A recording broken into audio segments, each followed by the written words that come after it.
बहुत साल पुरानी बात है। भारत के दक्षिणी दिशा में एक राजा थे। वो बहुत उदार स्वभाव के थे। वो प्रजा की दुख कष्ट में साथ खड़ा होते थे। दूसरे राज्यों के साथ उनका सुंदर संपर्क था, इसलिए उनका राज्य शांतिपूर्ण से चल रहा था। एक दिन वो अपने लोगों के साथ जंगल में शिकार करने के लिए निकल गए। जंगल में पहुंचकर बहुत समय चला गया, कोई शिकार नहीं मिला था। कुछ देर बाद राजा को एक हिरन दिखा। राजा ने हिरन का पीछा करने लगे। हिरन का पीछा करते करते राजा अपने साथियों से बहुत दूर निकल गए। उसके बाद हिरन भी निकल गया और राजा भी रास्ता खो गए। उनको बहुत प्यास लग रहा था। उनके पास पानी भी नहीं था। वो खुद को बहुत कमजोर महसूस कर रहे थे। पानी भी बहुत ढूंढने की कोशिश किए, पर कहीं पर भी पानी नहीं मिला। वो सोचने लगे कि अभी मेरा जीवन जाना सुनिश्चित है, और वो एक पेड़ के नीचे बैठ गए। थोड़ी देर बाद उधर से एक आदमी आया। वो जंगल में लकड़ी काटने के लिए गया था।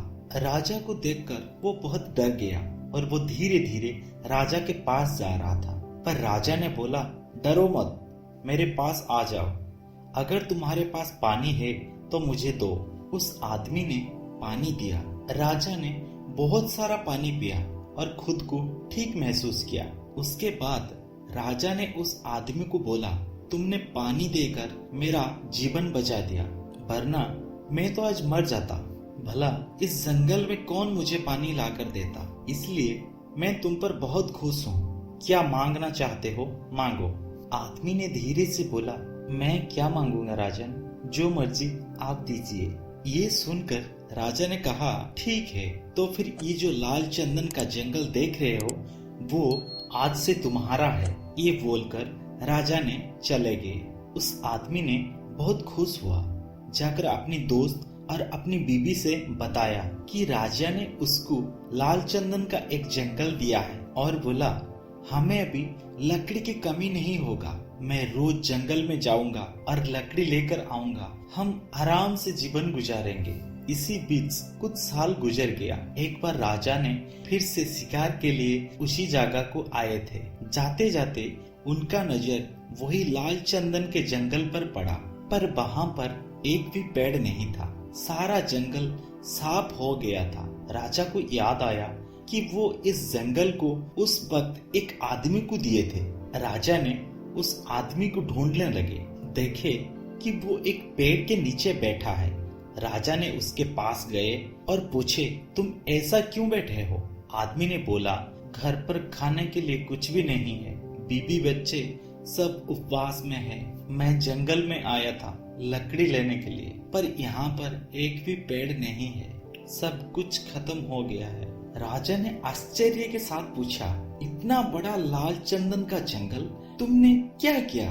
आदमी ने बोला, जो मेरे दोस्त लोग करते हैं वही मैं भी करता हूँ। फिर बोला, हम लोग जंगल में आकर लकड़ियाँ लेते हैं और उसको जला के कोयला निकालकर बाजार में बेचते हैं। राजा ने ये सुनकर बोला, मूर्ख, तुमने दूसरों को देखकर अपनी इतनी बड़ी संपत्ति नष्ट कर दिया। जानता है, अगर तू लाल चंदन का एक लकड़ी लेकर बाजार में बेचता तो तू सारा जीवन बैठ कर खाता, तब भी तेरे पैसा खत्म नहीं होता। तुमने बहुत बड़ा गलती किया है। इसलिए मेरे प्यारे दोस्तों, इस छोटी सी कहानी से हम ये सीखते हैं कि दूसरों की जैसा बनना छोड़ दो, किसी की तरह बनने की कोशिश मत करो। अक्सर हम खुद की काबिलियत क्या है भूल जाते हैं, क्योंकि हम दूसरों को फॉलो करते हैं। दूसरों की सक्सेस देखकर निराश मत हो, क्योंकि आज जो आप उसके पास देख रहे हो वो आपका फ्यूचर है, और आज जो आपके पास है वो उसका पास्ट है। क्योंकि आप आज जहाँ पर हो वो कभी इस जगह पर था, इसलिए उसका पास्ट है। और वो आज जिस जगह पर है आप उधर जाना चाहते हो, इसलिए आपका फ्यूचर है। जिंदगी में कभी निराश मत हो। जो स्किल आपके अंदर है उस स्किल को बाहर निकालने की कोशिश करो, तब जाकर आप दूसरों से अलग हो पाओगे। आप दूसरों को फॉलो कर रहे हो, इसका मतलब उसके पास जो स्किल है आप उस स्किल को कॉपी करना चाहते हो। क्या पता वो स्किल आपके पास नहीं होगा, तो इसलिए सबसे पहले अपनी स्किल को ढूंढो। आप किस फील्ड में सबसे अच्छे हो उस फील्ड को ढूंढो। यहाँ पर सबसे बड़ा क्वेश्चन ये आएगा कि हमारा स्किल हम पहचानेंगे कैसे। इसका सिर्फ एक ही उपाय है, आपको सब कुछ ट्राई करना पड़ेगा। धीरे धीरे आप जान जाओगे कि कौन सा फील्ड में आपका स्किल सबसे अच्छा है, एंड उसके बाद बस करते चलो। Just follow the process.